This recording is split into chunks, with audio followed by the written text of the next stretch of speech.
My name is Barrett Stover. I'm the owner of RSP. Today we're going to talk about how to train your core to throw harder and hit bombs. We're going to go over the basics today of three main things that you can include in pretty much any program, and if you do those three things, you will build your core up to give yourself a really strong base and help transfer energy up the kinetic chain. For each exercise, we'll talk about a progression from how we start and how we make it more advanced, and that way it should give you a really good base or template to train your core on your own.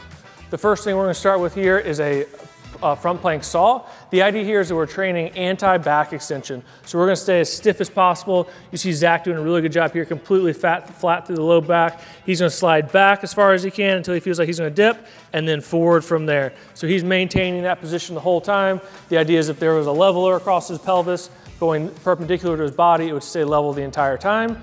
And then to advance that, we're going to go into a bear position, and he's going to scoot forward a little bit. He's going to start with his knees bent and up towards his chest. So again, we want to start in a good position, maybe even a little bit of a spinal flexion like he has. That's awesome. He's going to let his legs straighten out.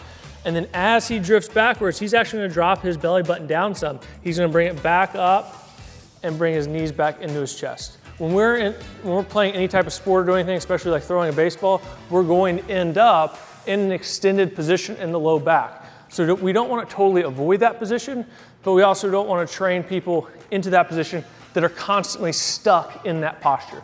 So once we start with an athlete, we feel like we've got a strong base here, we can get them in and out of an anterior pelvic position.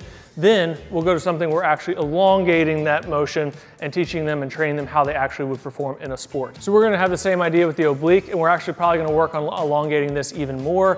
What we see with guys in the frontal plane is often they're locked up, so moving and reaching overhead and incorporating like an entire lateral line movement or exercise is very limited. So when we go to a more advanced version of the oblique or the lateral strengthening for the core, we're going to have them set up on the glute ham raise. We're going to have legs completely straight, hands behind the head, and we're focusing on how much length can we get in the side.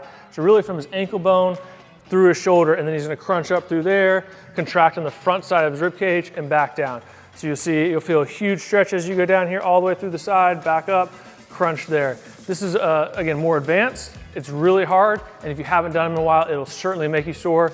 But for a simple one plane motion exercise, and we're talking about obliques, this is my favorite one. For more of the beginning exercise for the obliques or the lateral line, we are gonna go into a side hip raise position.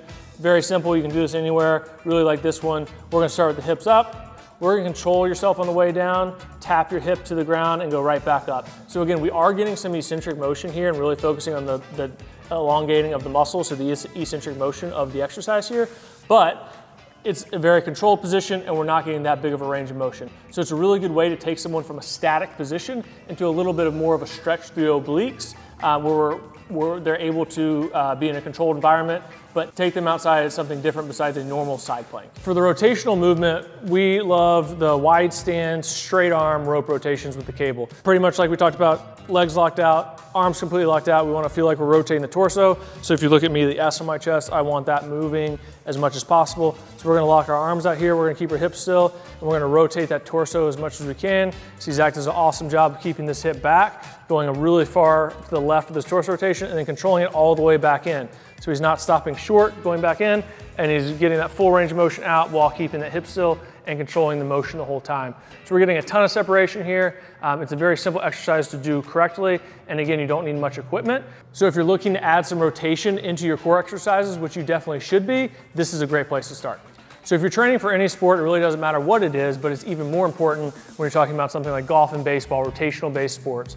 You need to train all three motions of the core in all three planes of motion. So think anterior core, your traditional abs, your obliques, your side or your lateral line, and your rotation exercises, which will obviously include both of those muscle groups in the transverse plane, and do that on a consistent basis. If you include one of each exercise 3 times a week into your program, you'll be in a really good spot. I guarantee you have a stronger core and you'll have a much stronger foundation to throw harder and hit bombs. So if you want to learn more about how the body works, especially the core, hit the subscribe button and like and leave a comment on exactly what you want to see next.